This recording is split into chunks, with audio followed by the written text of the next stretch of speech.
You're listening to an Airwave Media Podcast. LinkedIn is pretty great at a lot of things, like helping you tap into the latest trends and insights in your field. We cannot stop your coworker from tapping her pencil. LinkedIn can help you find new jobs that align with your career goals. We cannot help you find the source of that weird smell in the office fridge. Ew.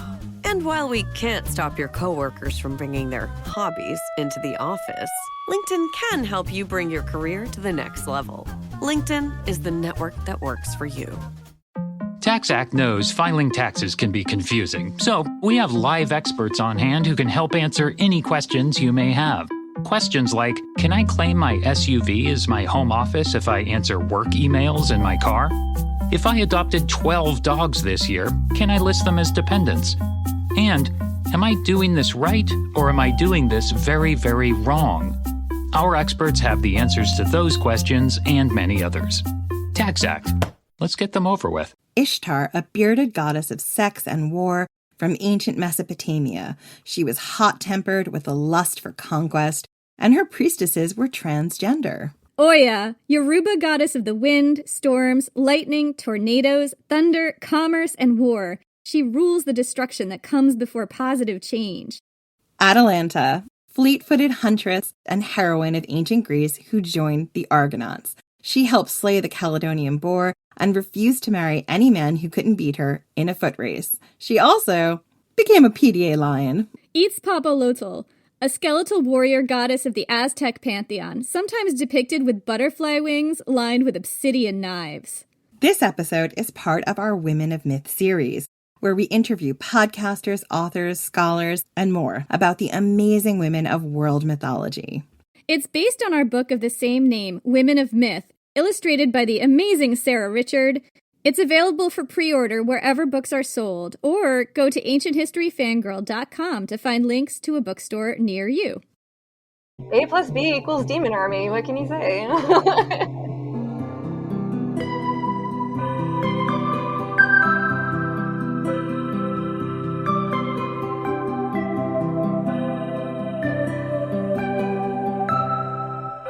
I'm Jenny Williamson. And I'm Jen McMenemy. And this is Ancient History Fangirl. We're joined today by Sara Richard, our incredible Eisner and Ringo Award nominated illustrator for our book Women of Myth, and she's going to be a part of our Women of Myth series, and we're so happy to have her here. Welcome, Sara. Thanks, guys. Nice to meet you, finally. We're so happy to meet you, too. This is the best. I mean, we've been such huge fans of yours for such a long time. You illustrated our really good friend Liv Albert's book, The Gods, Goddesses, and Heroes Handbook, A Nectar of the Gods. And when we found out that you were going to illustrate our book, we did a ridiculously happy dance. When we were writing our proposal, we were like, that's our dream, is if Sara will illustrate our book. Oh, yay. I love it. We have multiple pieces of art framed in our houses. Oh my gosh. Thank you guys so much. And we've got some from Liv as well, from Liv's book. She gave us each a print from her first book. And I'm actually looking at the Theseus and Ariadne one right now, and it's amazing. Mine's the Persephone and Hades one. Oh, yeah. I love it. I love them all. They're all like my babies. I love them for different reasons. Yeah, same. I totally feel that. That's how we are with our myths. Every single time we'd sit down when we were writing this book, we'd be texting each other and being like, okay, this is clearly my new favorite goddess, heroine, monster, every single time. Yeah, they were all our favorites. Sara, can you describe your style?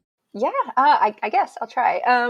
Really inspired by Art Nouveau and Art Deco. So a lot of the organic lines of Art Nouveau. I like to use in all the swirls and hair and mist and stuff. And then the Art Deco, just kind of in the I guess the portraiture. So kind of Tamara de Lempicka is one of my favorite artists. Remedios Varo is another one that I'm really into right now.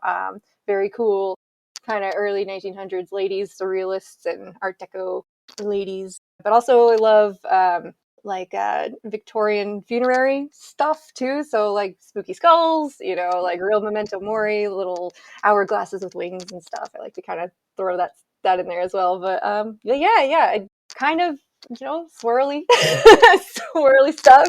Wait, before we go any further, Sara, are you wearing something that is clicking? Are you? Oh, is it clicking? Oh, here I can. Might be. Thing. The source of my power. I don't want you to lose the source of your power, but I think it was... Oh yeah, no worries. There's a little sunstone that just like needs to be heard by everybody. So I love it. thank you. I wore this one a lot when I was working on the book. It gave me oomph.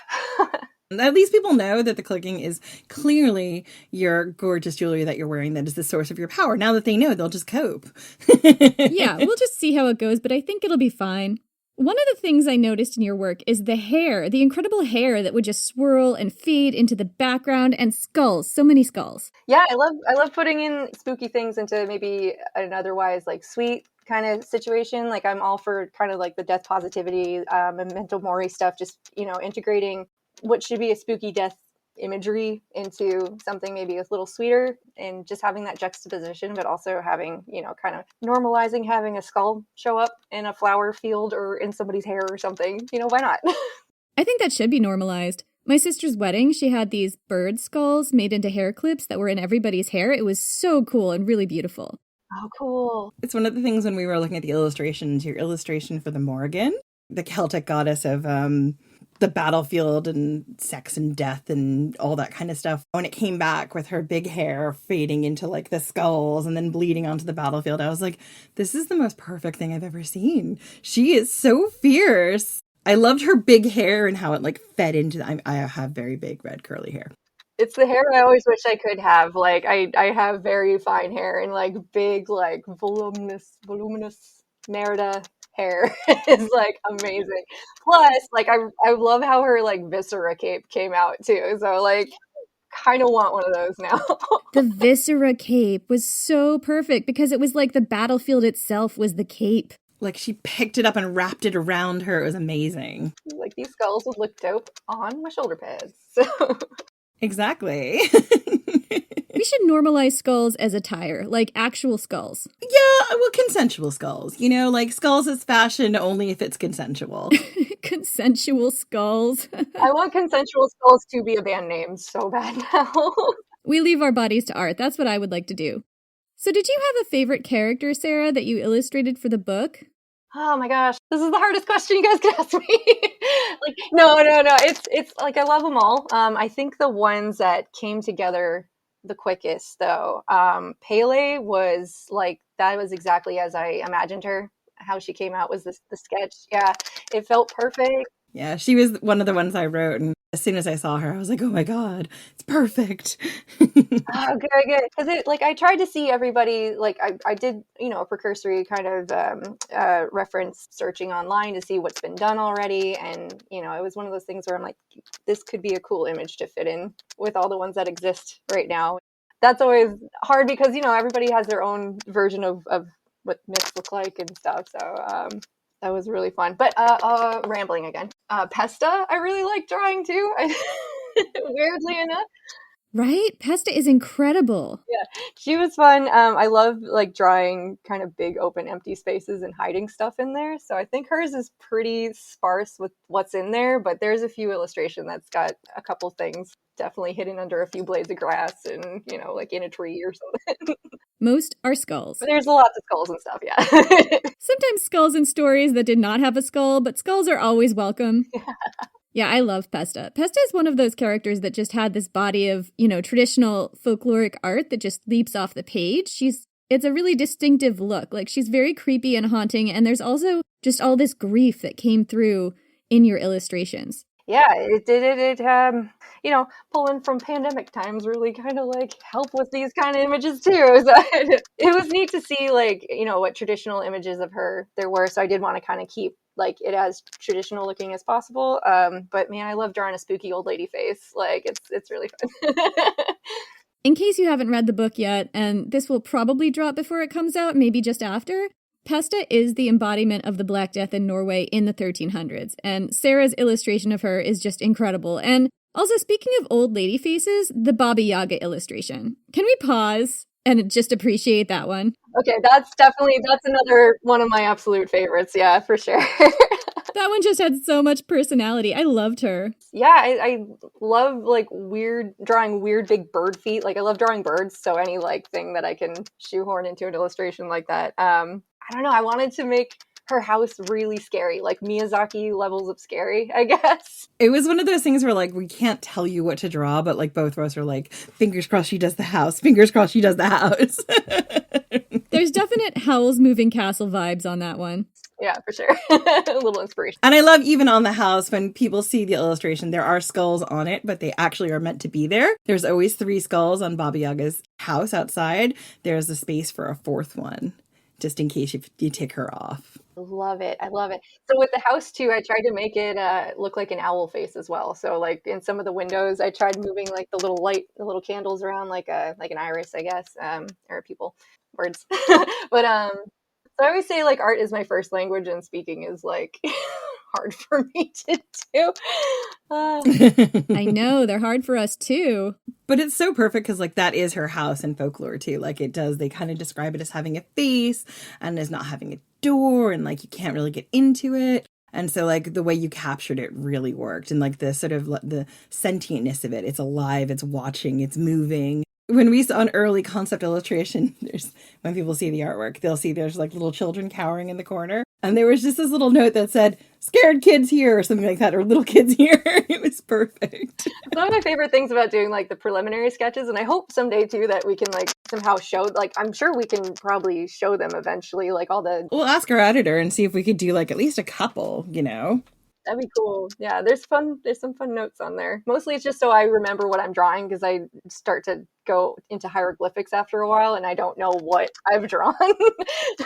Sarah sent us line drawings of many of the pieces of artwork in the book before we saw the final product. They were always just so great. Like they're like little arrows and notes and things. And you really did get like a lot of the personality of what was going to come through before we even saw the finished product, which was so fun. And what we could do is take like a line drawing and then the finished one and like put them like side by side on the Instagram or something. That would be cool. We'll just have to check that's okay with SNS. I'm sure it probably will be, but technically they own that, so we do have to double check. That is true. Yeah, it's fun too because like some of the drawings, like the sketch won't have every swirl in it like denoted in the sketch. That kind of comes along with doing the final piece. So it's always kind of cool to see how one of those sketches sort of turns out. Like I don't always have it like 100% planned. And so it's a surprise to me too. What would you say your process is like? Yeah. So for this book in particular, I really, really, really wanted to hone in on all the goddesses. So after my initial anxiety attack, oh, did you have that too? We did. Full on. A little bit. Yeah, it's great. I feel like it's hive mind anxiety attack. It's great. But yeah, I went for a walk in the woods and I was just like, you know what, just ladies help me out, you know, just try to be as open as I possibly could. And I'm like, you know what, I need to make this as woo-woo spiritual as I gotta do it. So every drawing I have a different necklace that I'll wear with a different stone on it that like feels like it'll work with that goddess, or I'll have a special playlist on just to make sure I get that through in the artwork as well. Yeah, I just kind of hope for the best, I guess. You had a separate playlist for every single one? Not every single one. There's a few that overlapped for sure. But I'll kind of think of a song that correlates with that. Did you have any songs that you kept seeing overlapping on many playlists? So Agnes Obel is one of my favorite artists. Most of my art's like drawn to her stuff too, because it's just the perfect, like atmospheric, like spooky. Oh, I love it. And LCN, amazing, really also very atmospheric, beautiful voice and music, very goddessy. So that was also playing. But yeah, so I did everything digitally. I am originally a traditional artist, but I found this awesome program called Procreate on iPad, and it's kind of changed my life. It allows me to get so much more work done in such a short amount of time. And I can make changes really quick. So that was a issue with traditional paint. I kind of picked whatever goddess I was feeling like that day too, or not me, but like whatever goddess was really like speaking to me. So I didn't force any drawing. If it was one that didn't feel like she was vibing that day, then I kind of left her for another day. So I like to think that I was trying to listen as much as possible.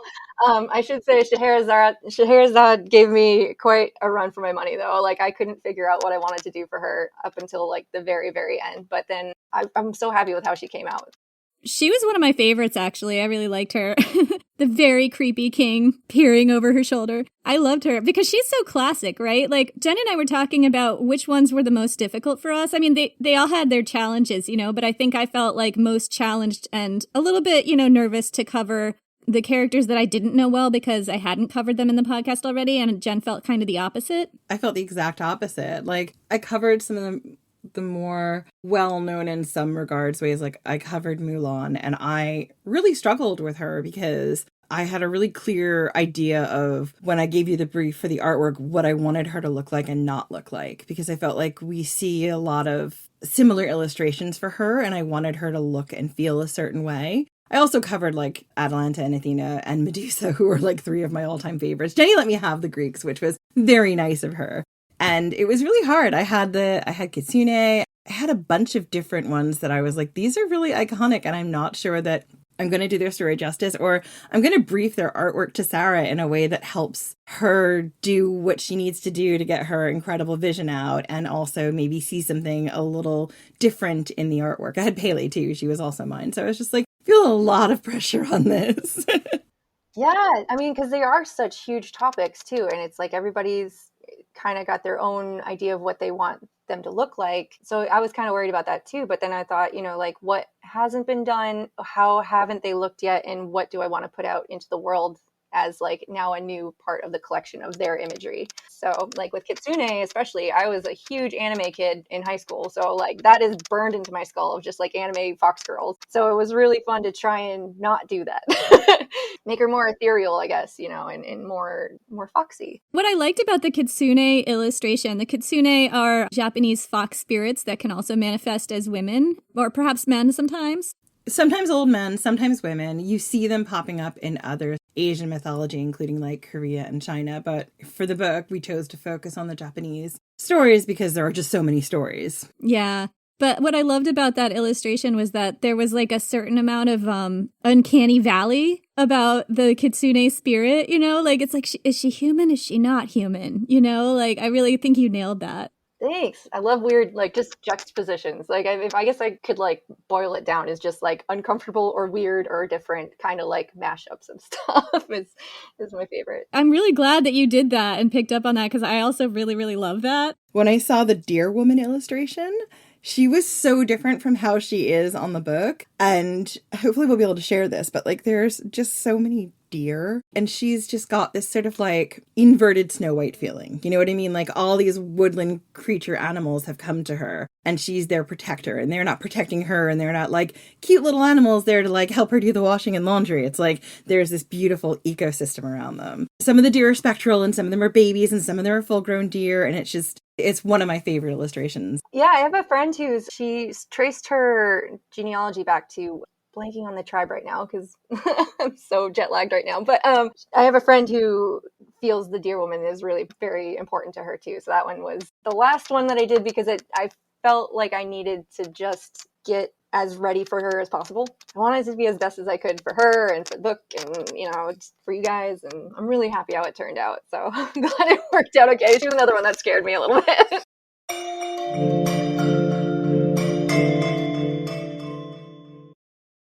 When you want your spring break to feel like... and your kids' pool day to feel like... and your hotel bed to feel like... ooh, and room service to feel like... because at Hilton, hospitality feels like... Your cabana's ready. Would you like fresh towels? It matters where you stay. Book now at Hilton.com. Hilton, for the stay. We all have that dream trip we've been wishing we could go on. But too often, life, or usually price, gets in the way. That's why Priceline is here to help you turn your dream trip into reality. With up to 60% off hotels and up to 50% off flights, you can book everything you need for your next adventure. Don't just dream about that next trip. Book it with Priceline. Download the Priceline app or visit Priceline.com and book your next trip today. Go to your happy price, Priceline. Are you dreaming of the perfect prom, but there's just one thing holding you back? Speak English, Mom. Welcome to Ethnosync, Ethnic Modification. What is this place? We help you reach your true potential. How are you feeling? It's good to be white. Hey, new girl. Hey, look at what you've done to yourself. For a new plant to grow, the seed has to die. Slanted, rated R, only in theaters March 13th. Side effects may occur. Were there any that you really felt that you clicked with right away? Okay, I did watch a movie that had It's Papalotl. It's Papalotl, that's right. It's Papalotl, yeah. Hold on, sorry, I forget what it's called. I need to know this movie first off.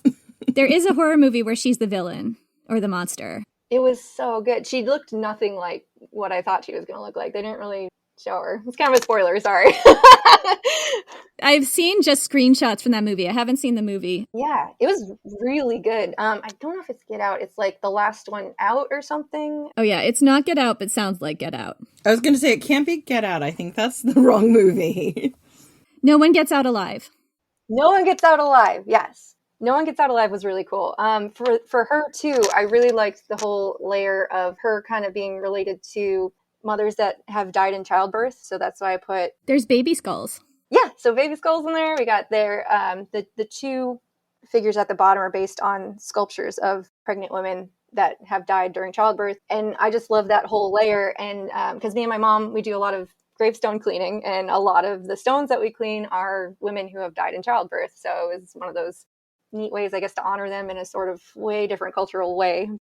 I think like protectress of women in childbirth was one of her roles. And there were a few that were either in the monsters category or sometimes in the heroines category, I forget. But like there were a few that were either protectors of women in childbirth or attackers of women in childbirth. Is it Kalupalik? Like Kalupalik? Kalupalik was the one that lures children out onto the ice. That was another favorite one. Oh yeah, that one was cool, right? Yeah, it's cool because like I love drawing like really pretty Art Deco, like very artsy, beautiful ladies, but also like really messed up zombie ladies too. It was really fun. So I had a blast with that one for sure. And then also trying to kind of work a story into it as well, where there's somebody off in the distance calling for their kid that is now being taken down by the creature. So yeah, there's like a baby on the back of the Kalupalik and you just can barely see its little hands just flailing. Yeah, and there's a claw like on the little mitt on the ice too, so like it all kind of comes around. Yeah, the Kalupalik is an Inuit monster, and it basically functions as a warning, you know, like the don't go out onto the ice, children, kind of a warning. But then, you know, there's all these stories around it, and people have written children's books around this monster, and it's really very unique. The illustration was just really, really cool. And again, the uncanny valleyness of it was very striking. I like drawing like uncomfortable eye contact too. So like that one was really fun. Uncomfortable eye contact could be like the subtitle of this book. Oh yeah, absolutely. Prepare yourself. I've got a question. Were there any of these creatures, goddesses, heroines that you knew of before? And did anything in the way we interpreted or told their story surprise you?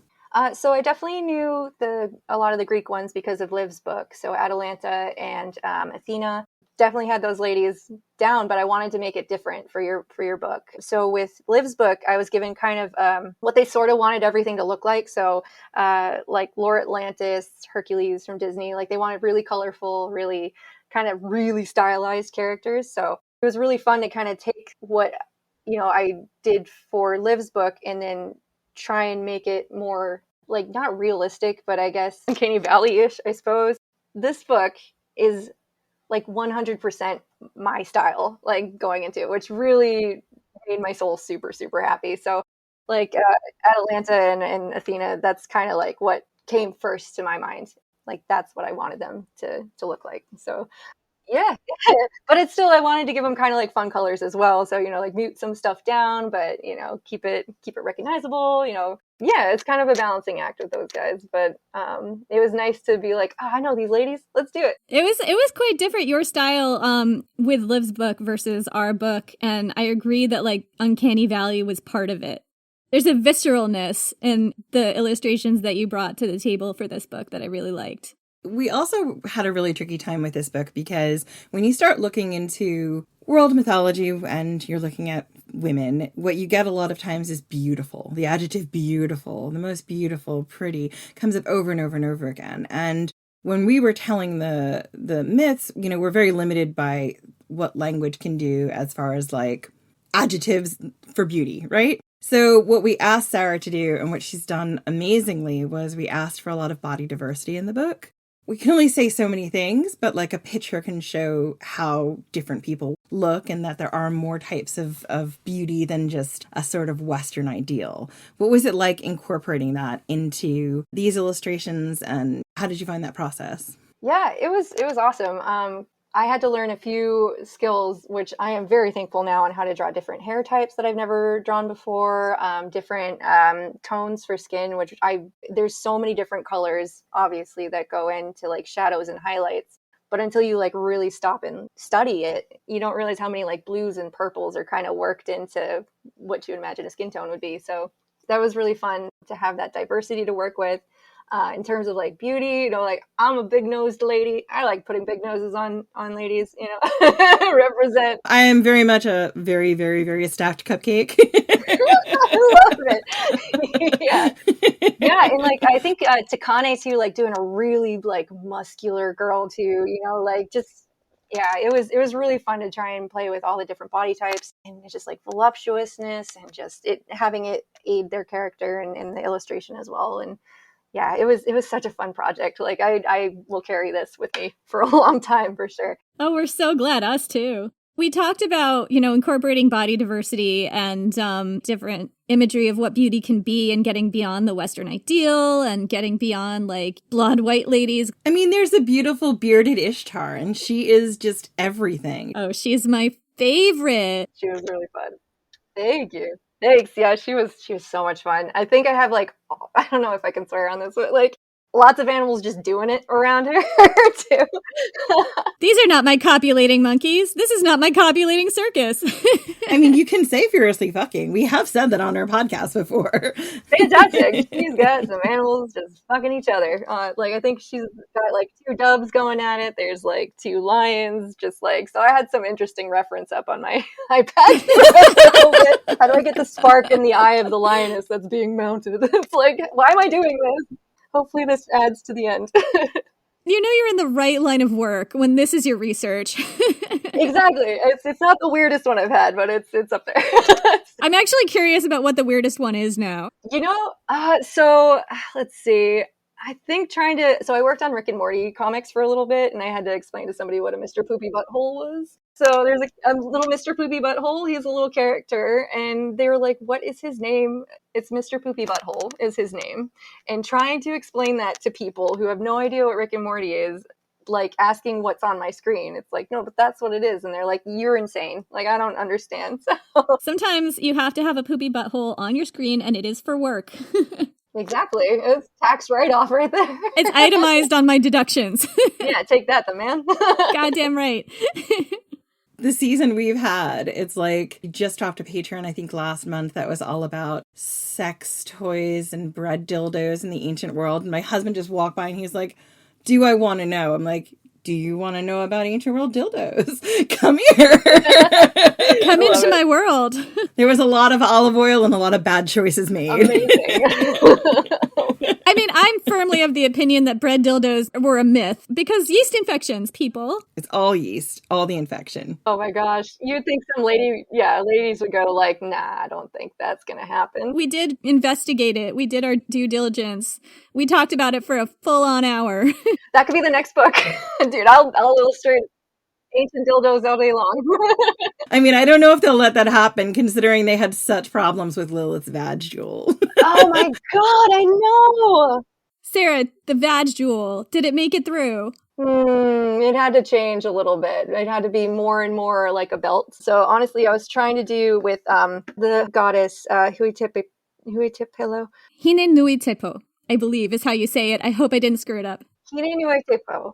Yeah, so I wanted to give her giant obsidian vagina fangs too, but that wasn't illustrating very well. And I'm like, they're probably not going to go for this. You know, I was kind of seeing what they would let slide anyways with the other ones. So with Lilith, I was like, dope, she has a big vagina jewel. And then after a while, it's like, yeah, I guess that is a little bit too spicy for them. So turn it down.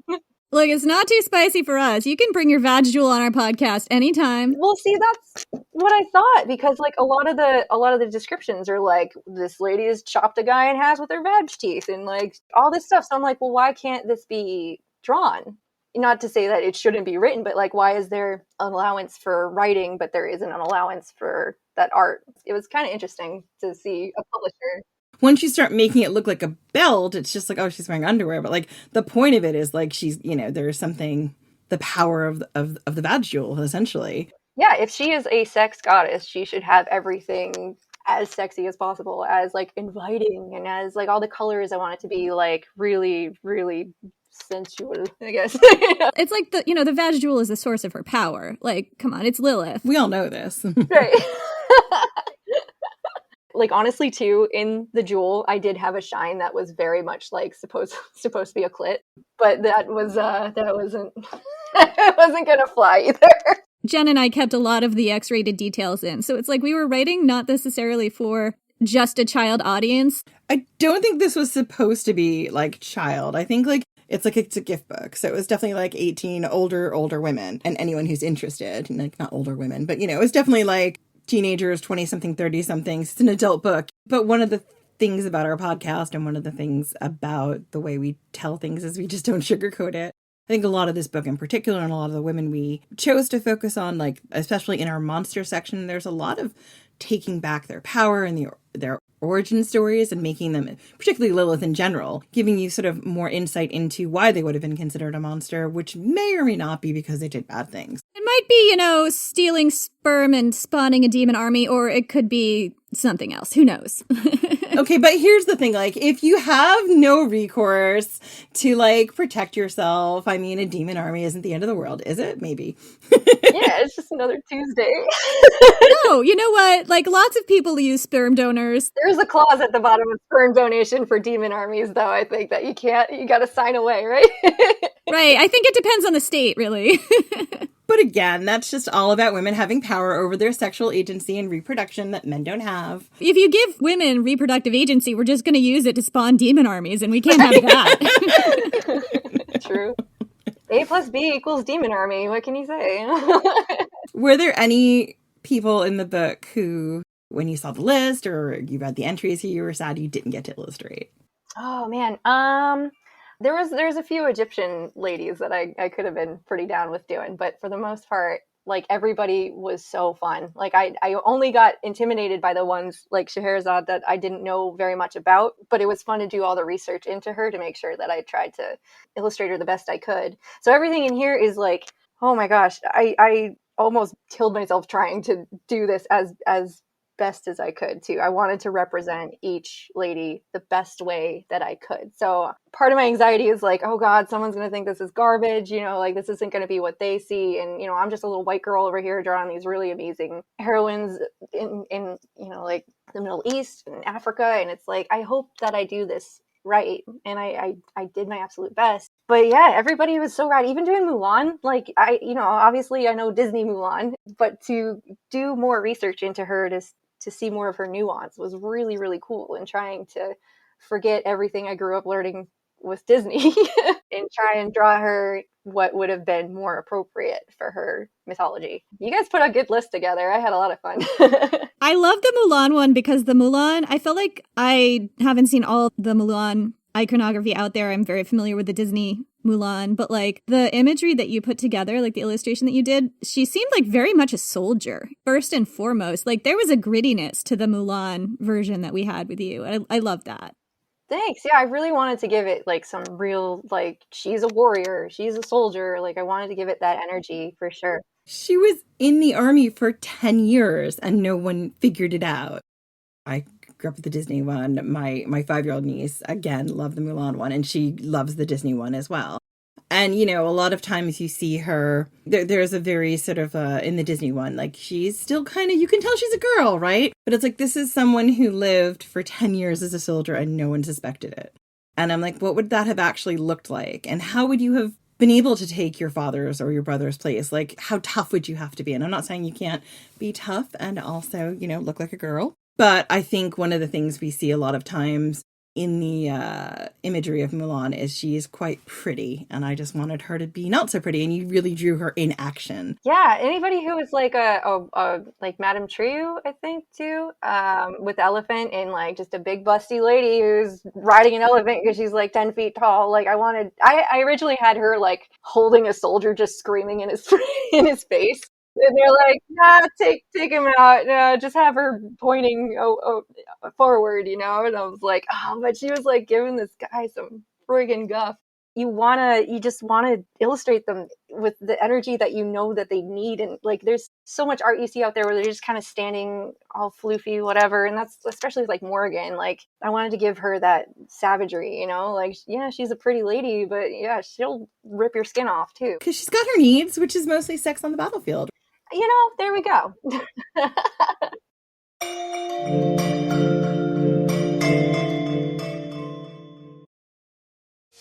Planning a wedding shouldn't feel overwhelming. The Knot brings everything together in one place. Vendors who get your vibe, a custom planning checklist, guest list tools, and a free wedding website that syncs with it all. So instead of juggling a dozen apps and spreadsheets, you can actually enjoy getting married. Get started at theknot.com/audio. The Knot. Let's plan your wedding together. So good, so good, so good.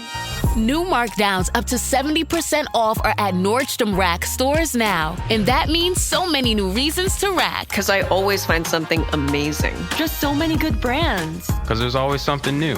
Join the Nordy Club to unlock exclusive discounts, shop new arrivals first, and more. Plus, buy online and pick up at your favorite Rack store for free.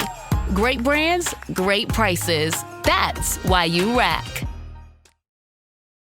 Score more with the college-branded Venmo debit card and earn up to 5% cash back with Venmo Stash. Got paid back? With the Venmo debit card, you can instantly access your balance and spend on what you want, like game day snacks, gear, tickets, and more. The more you do, the more cash back you can earn. Plus, there's no monthly fee or minimum balance. Sign up now at Venmo.com/collegecard. The Venmo MasterCard is issued by the Bancorp Bank N.A. Select schools available. Venmo Stash terms and exclusions apply at venmo.me/stash terms. Max $100 cash back per month.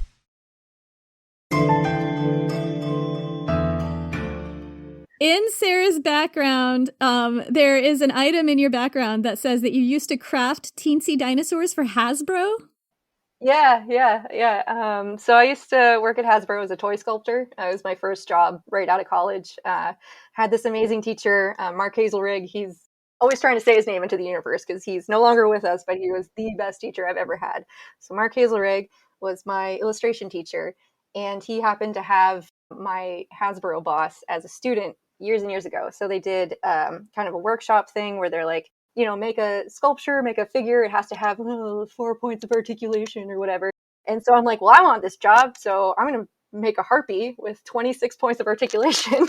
So like, I was like not messing around with this project. And I'm like, I want this internship more than anything. So she had like not working wings, but like each one of her wings had like feather segments that would open up. Her toes all moved, like her bird feet and everything. And yeah, I think it was like 26 points of articulation in there. So showed it to the Hasbro guys and I ended up getting a position. What material did you use? Yeah, so it was jeweler's wax. So like kind of jewelry making wax. Now everything's computer. But so when I got in there, it was the very, very end of like sculpting little tiny wax heads and hands. And we would use like a little heat pen. We'd use dental tools. We'd use needles, like as small as you could possibly get, because everything was sculpted 1-to-1, and it would shrink too when it was made into a toy. So it was really cool to see the Star Wars manager. His whole office was just little tiny heads, like rows and rows and rows of tiny, tiny little portraits of every character from Star Wars. So yeah, like Jurassic Park has always been one of my favorite movies, and none of the ones I sculpted came out. They tried doing a Jurassic Park G.I. Joe thing before any movies were out that would have supported that, and marketing was like, absolutely not. Lame. I know. It was one of my like dream projects. So, but I did get to sculpt like a couple really cool guys, like a really neat Stegosaurus that had a little nibbly mouth on him and everything. It was really cute. It was like a little beak mouth? Yeah, he was like the size of a potato, and I named him Nibbles because I worked on him for a month straight, and we got very close. I think I had the entirety of Dragon Ball Z on in the background as I worked on them. So like that's kind of how I figured out how long he took. It's the playlist, really. Yeah, exactly. So, Jurassic Park's one of those things I've always kind of wished I could get to work on again in an official capacity. But I've done some really fun stuff for my friend Dave does the Beasts of the Mesozoic action figure line. So I've done some box art for him. So I have been able to dabble back in paleo illustration a bit. What is your favorite dinosaur?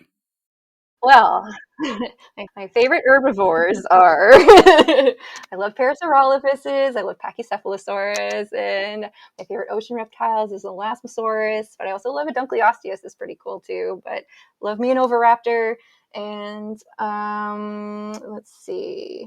I know I'm going to think of 4 more later, but yeah. I mean, I'm so basic. It's always a Triceratops or a T-Rex, or maybe a Brachiosaurus. I know, it's always one of those questions you have to think about. And whenever anyone asks me what my favorite dinosaur is, I always say what is not a dinosaur, which is in fact a mosasaur. Yeah, same with the Dimetrodon. I guess they're not technically dinosaurs. They're like right before dinosaurs were dinosaurs, but they're also fun. Older than a dinosaur. Dude, Triceratops are cool. Yeah. You know what I learned the other day? Apparently, they think Triceratops had quills, which is pretty cool to think about. So were they essentially like a early precursor to something like a porcupine? I think so. I think they're saying because like they got the big horns up front, but like it's just hamburger meat in the back. So like you want something to kind of protect that, right? But yeah, it's cool. Like whenever Twitter has like a new dinosaur news thing that pops up, it's just like blows my mind.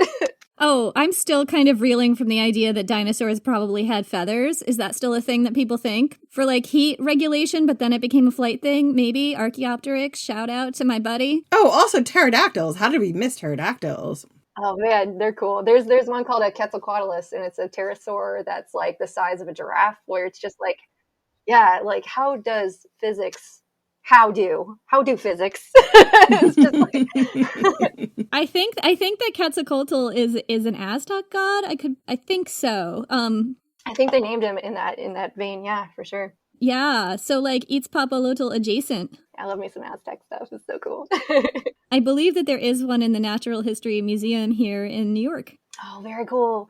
I know. I love, so I went to the Field Museum in Chicago years ago because I did like a little drawing thing for the kids section in there. And I just like, I did my little drawing how-to, and then I just kind of wandered the museum after and just hung out with the dinosaurs mostly. You and Nibbles. The dinosaurs are good company. They're pretty good. They're quiet. They're good listeners. I mean, look, say one thing about dinosaurs. Say that they're good listeners, because that is a fact. If you really want to see some cool dinosaur art too, so William Stout is one of my favorite artists, and he does a whole Art Nouveau dinosaur book. So it's like paleo illustration with like an Art Nouveau twist to it. It's gorgeous. Oh, wow. That sounds amazing. That sounds right up my alley. Is there anyone you're sad that we weren't able to fit into this book? Bearing in mind, we only had like 50 people we could cover. No, honestly, it's like, I guess I could pick some out, but I feel like the ones that were presented to me were meant to be in there. So I know it sounds kind of like woo-woo, but like it feels right. Everything in there felt like it needed to be in there. So super, super happy with it. Yeah. We did when we were putting these all together. Like we had Jenny and I were both like, so not a lot of fertility goddesses, and also a lot of death, a lot of martial women. There were quite a few fertility goddesses, though, Jen. Like there were a lot of sex goddesses. There was, but like a lot of martial women. Sex and death, really. I mean, you could subtitle this book "Sex and Death." Kind of my favorite things to draw, so it's I love it. I wrote this poetry book long before I did the podcast, and like they're like, write yourself a bio, and I had no idea how to freaking write a bio for myself. I had like no credits, and I was like, Jenny Williamson writes about sex and death in that order. I just couldn't think of anything else to say. I would actually love to have people illustrate poetry that I write. That's kind of one of my dream collabs. Oh my God, you get so many artists who would just be like, yes, please, whatever you need. So we should work on something. Maybe we should work on something. Let's collaborate. Oh my God. Something that's like, too spicy for Adams Media and Simon & Schuster. What other projects do you have on right now? Yeah, so my book that I wrote and illustrated is finally out. It got kind of stuck in shipping limbo for a little bit, but it's called The Dead Handbook. It's kind of a book that I started at the beginning of the pandemic. It was my kind of therapy, I guess. Like I'd always wanted to write a book. I had all these little short stories in mind. Like I'm a huge fan of Edward Gorey and like scary stories to tell in the dark. So I kind of wanted. He's like goth granddaddy. Oh my gosh, he's amazing. His house is kind of near around in New England where I am, so I need to go see it at some point. I want to go see that too. Oh my gosh. I don't know exactly where it is, but like Vermont is not far. Oh yeah, no, it's like in the little tail of Massachusetts somewhere. But yeah, so I wrote all these stories. They're little short vignettes about like spooky Victorian funerary stuff or like morals to stories where like don't mess up and you won't die kind of thing. And I had it all written sort of like it would be written on a tombstone. So I dated each of the stories with a date anywhere from like I think the 1500s to like the early 1900s. So kind of like optimal funerary spookiness years. But I tried to write some of the earlier ones with like the S's that look like F's. So like if you go see an old gravestone, and I'd never seen a book do that outside of like a really old English book, and so it's kind of hard to read, but like that's kind of what I wanted, you know, like I wanted something where you have to take a little bit of extra time and teach yourself a different, not font, but like a glyph, I guess. But yeah, so that finally came out. That's out through Simon & Schuster too. But thanks. Yeah, I'm really excited for it. It's like my heart and soul are in that book as well. And so that just came out. I worked on the main part of a collection of short stories that DC will be putting out with Dead Man. He's going to be having his own book soon that'll be out in September. So I did all the interstitials. So each of the introductions to each story in the book I drew. So lots of fun, like funerary stuff in there too. I think I snuck in a door that I saw in Naples when I went before everything shut down. There's catacombs there where they would put the skulls in the walls and then paint around the skull and make like paint a body, like these really cool skeleton portraits.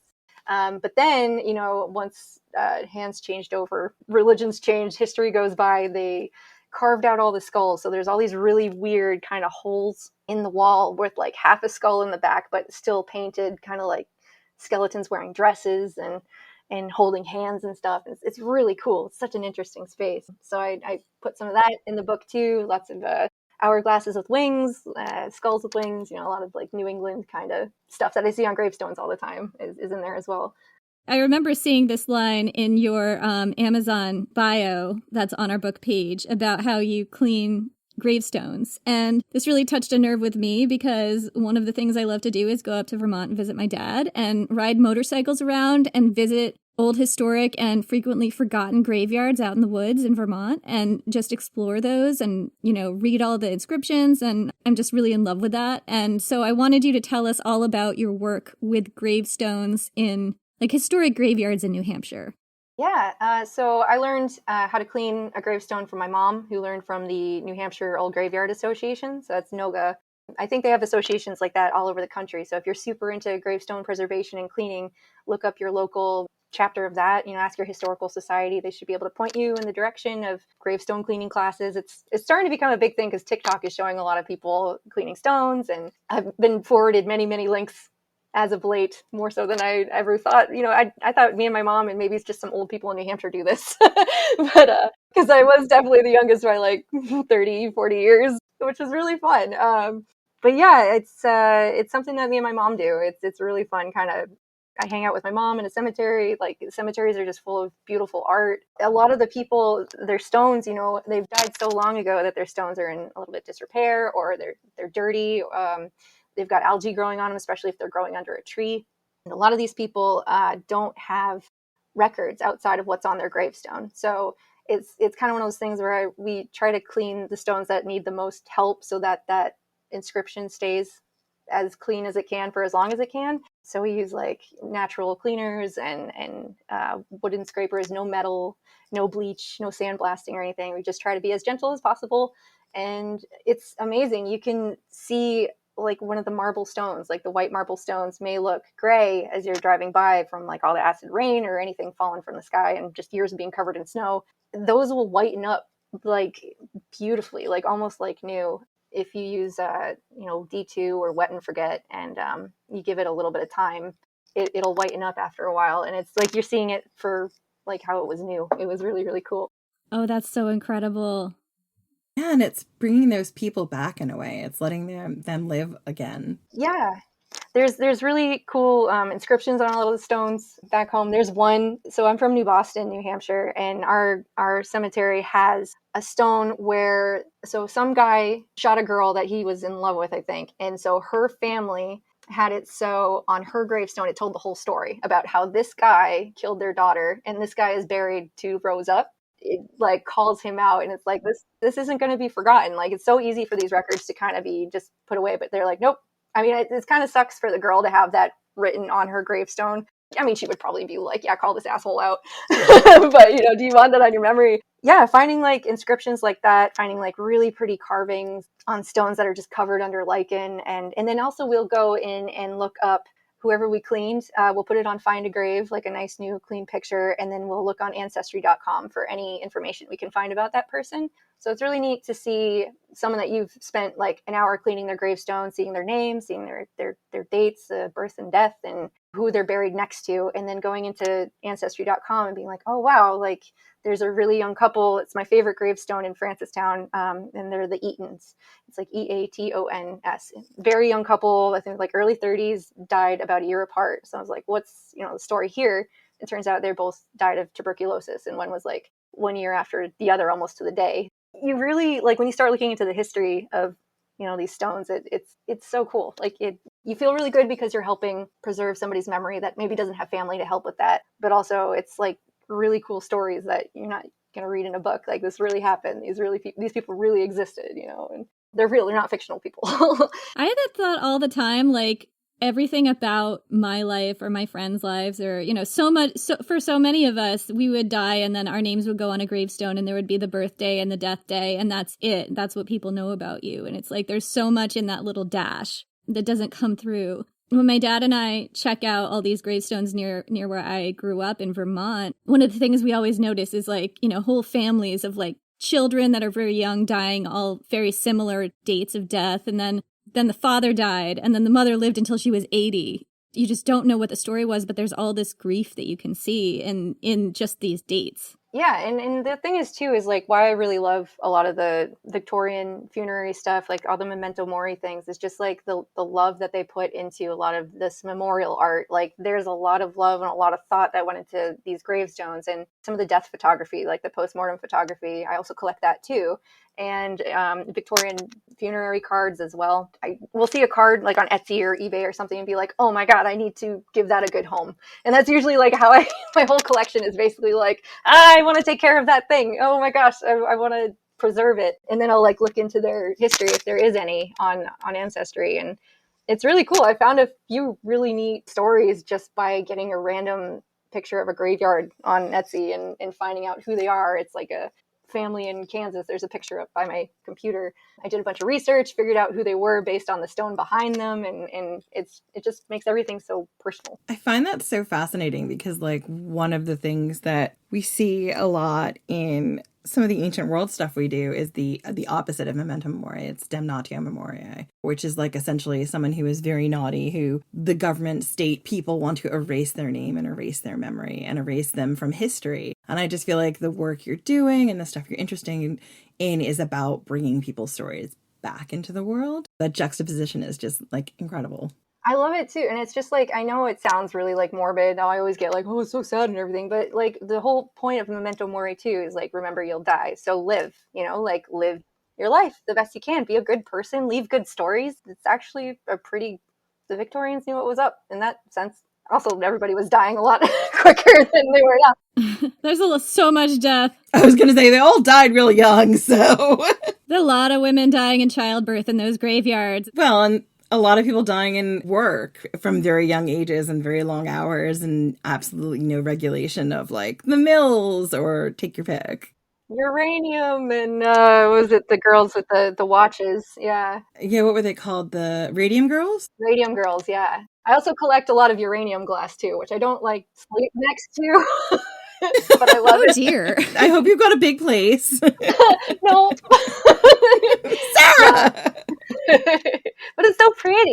Now, apparently it's like, cups of coffee have more radiation than some of the cups do, but I do have quite a lot of them all in one spot. So I try not to hang around there too much. I mean, I don't think it's as bad as like Chernobyl, but I like to think it adds spice to my art, or a third eye will eventually appear, hopefully. Or a third arm, so I can just work faster, We all want that. Do we not?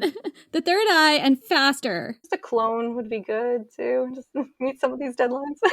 I do feel like the graveyards that I see, there's a lot of like formulaic, but also very lovely kind of death poetry on some of these gravestones. And one of them that I see repeating is like, it's like, soon you will be the one under the ground. Yeah. Yeah, as I am, so you will be prepared for death and follow me. Yeah, it's one of those like, yeah, you're gonna be dust too, buddy. So like, live your life.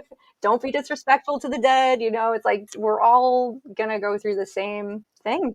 I have a modern lens on this where I'm like, yeah, I know, but do we have to talk about it now?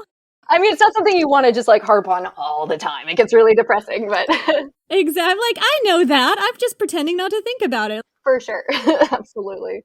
That's so tied into the religion of the time. Because, like, remember, most Christian religions were prevalent in that particular area. And if you were Catholic, and even if you're not, there's Ash Wednesday, which is the start of Lent. And like literally, I grew up Catholic. When they put the ashes on your forehead, they say ashes to ashes, dust to dust. It's just your reminder that one day this is going to be you. And like all the stuff I saw in like Rome and Naples, like all the Catholic churches, there's a lot of the churches I went to that were just for taking care of people who didn't have money to be buried. So there was one church in particular that was like the death church is what they kept saying, but they would just take in people and give them like an ossuary to lay their bones in. It's just really sweet things like that like you don't really think of very often, but it's like, well, that would be nice if you are Catholic and you don't have the money though to have your bones there. This church will help you out with that. And that morbid, sweet balance is what I really, really like. It's like,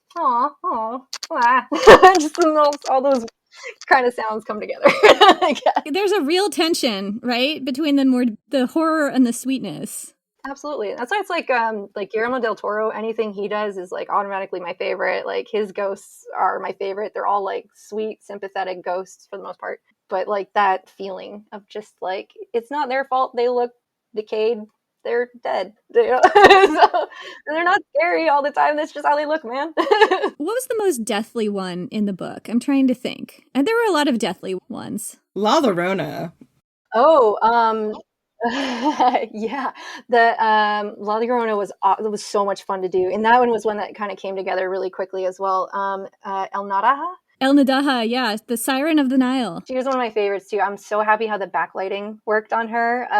It's one of my favorite pieces that came out, and I was really happy how many like spooky dead chicks were in this, and it really made me super happy. I got you on that one. Yeah, girl. For sure. You're like, I feel like you know us real well now. When they gave me the list, I was like, this will be just fine. Where can our listeners find you, Sara? So I have a website. It's just my name.com. So Sara, SaraRichard.com. There's links to my Instagram, Twitter, Facebook. I don't think I have Tumblr anymore. I have Patreon. I should be putting up a list of all the conventions that will hopefully be happening this year that I'll be going to. Yeah, it's really cool to see what everybody's been working on. Like I always get super inspired after going to one of those just to also see where the bar is set this year. It's like, I either got to work my ass off or I can like take a breather. So, but yeah, so I'll be popping up there. I've got a lot of cool projects coming out this year too. And so hopefully trying to do more promotions with those, just kind of seeing what this year brings, I guess. Well, thank you so much for coming on. This has been really incredible. Thanks, guys. It's so awesome to talk to you, like outside of just text. So it's been great. Yeah, it's amazing to finally talk to you and get to know you, and hopefully we'll collaborate on so many more things. I hope so. That would be amazing. Thank you so much, Sara. It has been an absolute dream talking to you. It's been great to finally actually meet you. I just feel so lucky that you are an artist and that we got so much input into what went into the book. Yeah, thank you guys for being so open with the interpretations I threw at you as well. It really felt like this all came together in the coolest, best feeling way. Like my soul is so happy. Like this book exists. Ours too. So that's it for this week. Thank you guys for listening to our Women of Myth series. We will be back next week with someone else. We don't know who yet, so stay tuned.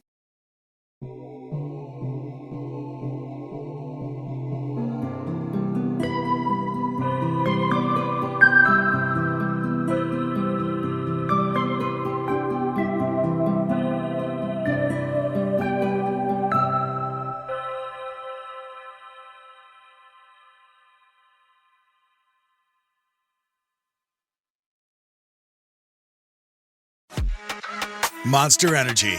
Everybody knows White Monster Zero Ultra. That's the OG. It kicked off this whole zero sugar energy drink thing. But Ultra is a whole lineup now. You've got Strawberry Dreams, Blue Hawaiian, Sunrise, and Vice Guava. And they all bring the Monster Energy punch. So if you've been living in the white can, branch out. Ultra's got a flavor for every vibe. And every single one is zero sugar. Tap the banner to learn more.